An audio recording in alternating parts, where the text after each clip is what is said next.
खत्म हुआ संजू सैमसन का अंतर्राष्ट्रीय क्रिकेट कैरियर। इन दो भारतीय खिलाड़ियों के कारण टीम इंडिया से होगा संजू सैमसन का पत्ता कट। आपने बिल्कुल सही सुना, संजू सैमसन का अंतर्राष्ट्रीय क्रिकेट कैरियर लगभग समाप्त हो चुका है।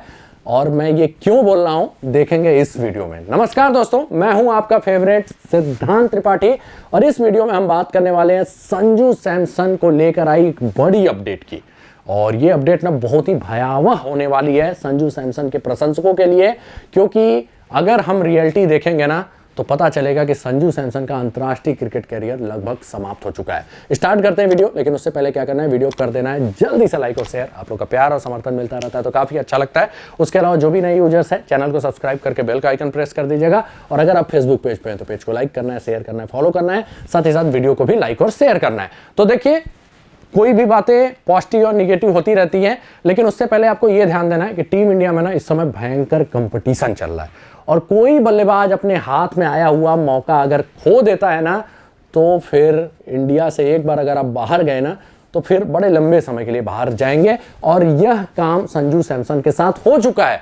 कई बार संजू सैमसन आते हैं, परफॉर्म करते हैं, लेकिन इतना कंपटीशन है कि जैसे ही बड़े प्लेयर्स आते थे संजू सैमसन टीम इंडिया से बाहर चले जाते थे। लेकिन जब विराट कोहली और रोहित शर्मा ने T20 से संन्यास लिया तो ऐसा लगा कि संजू सैमसन के लिए टीम इंडिया में ओपनिंग निकल आई है। और संजू सैमसन ने ना उस ओपनिंग को, जो ओपनिंग आई है, मतलब स्थान की ओपनिंग की मैं बात कर रहा हूं, तो जो टीम इंडिया में जगह आई थी उसको दोनों हाथों से लपक लिया और बना दिया था। लगातार इन्होंने 2 सेंचुरी और 5 इनिंग में तो लगातार 3 सेंचुरी आ गया। तो आपको जब इनका इनिंग दिखाई देगा तो लगेगा ये 111, 107, 109, तो आपको दिखेगा कि संजू सैमसन ने मौके को ना दोनों हाथों से लपक लिया था। और फिर ऐसा लगा कि संजू सैमसन, जिनमें पोटेंशियल है, टैलेंट है, फाइनली अपने मौके को लपक चुके हैं और अपना स्थान बना चुके हैं। और हुआ क्या था, हुआ ये था कि भैया यशस्वी जायसवाल रेस्ट पे थे, तो फिर ये बोला गया था कि यशस्वी जायसवाल जब आएंगे ना तो अभिषेक शर्मा बाहर जाएंगे और संजू सैमसन खेलते रहेंगे। लेकिन इंग्लैंड सीरीज में पूरा का पूरा खेल ही पलट जाता है। होता क्या है, अभिषेक शर्मा टीम इंडिया के स्टार परफॉर्मर बनकर उभर कर आ जाते हैं और संजू सैमसन फ्लॉप परफॉर्मर बन जाते हैं।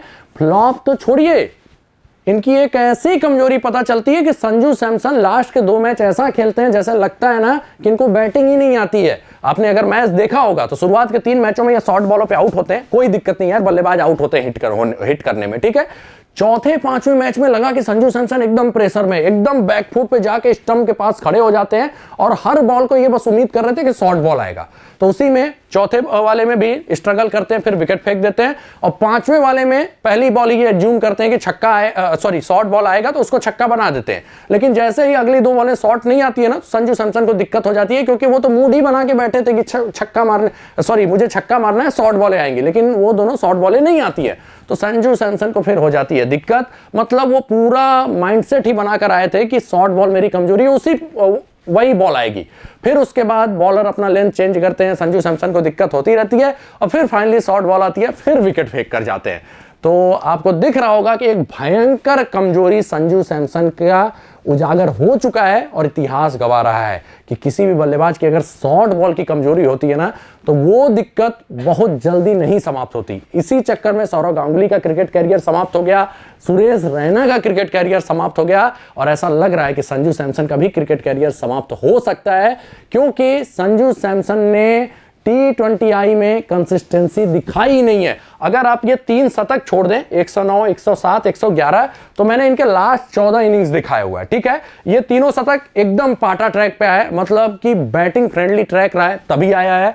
दूसरी बात, संजू सैमसन अगर मूवमेंट थोड़ा भी होता है शुरुआत में तो स्ट्रगल करते हैं और अगर स्लो ट्रैक होता है तब भी स्ट्रगल करते हैं, ठीक है।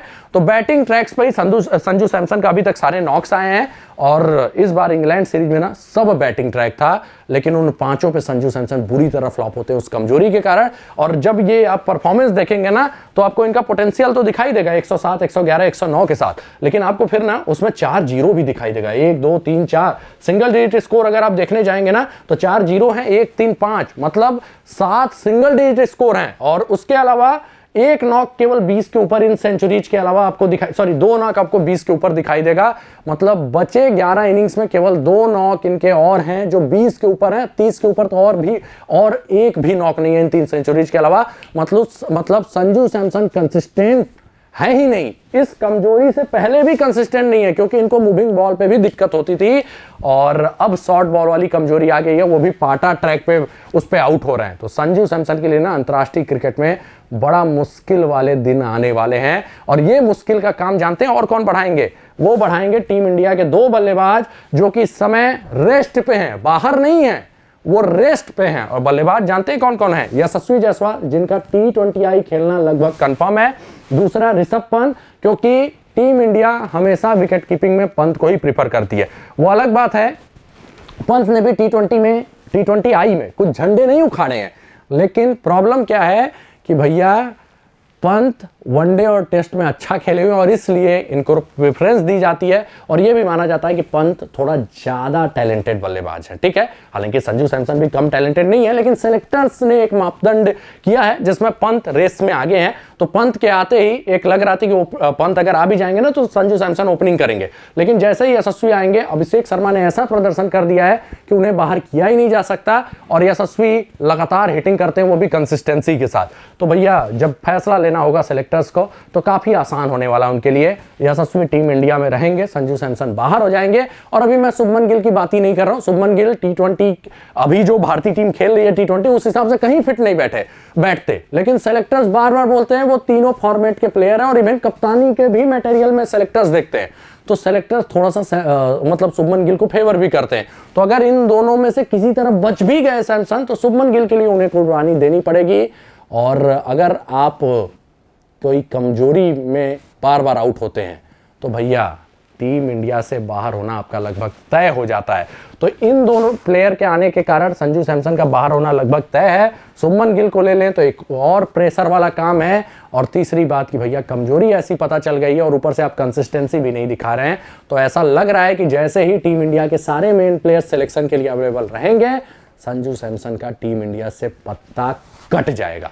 मिलते हैं अगले वीडियो में कुछ नए अपडेट के साथ। आप कमेंट करके जरूर बताइएगा कि क्या संजू सैमसन अपना आखिरी T20I खेल चुके हैं या संजू सैमसन आत्मविश्वास के साथ आएंगे, अपने कमजोरी को दूर करेंगे।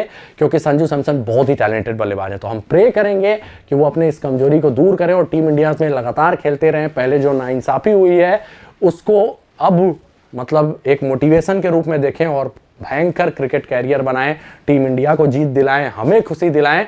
लेकिन फिलहाल जो खेल है ना वो काफ़ी पलट चुका है और ऐसा लग रहा है कि संजू सैमसन अब शायद टीम इंडिया से खेलते हुए न दिखाई दे जब इंडिया की स्ट्रॉन्गेस्ट 11 खेलेगी। मिलेंगे अगले वीडियो में कुछ नए अपडेट्स के साथ। धन्यवाद। जय हिंद, जय भारत।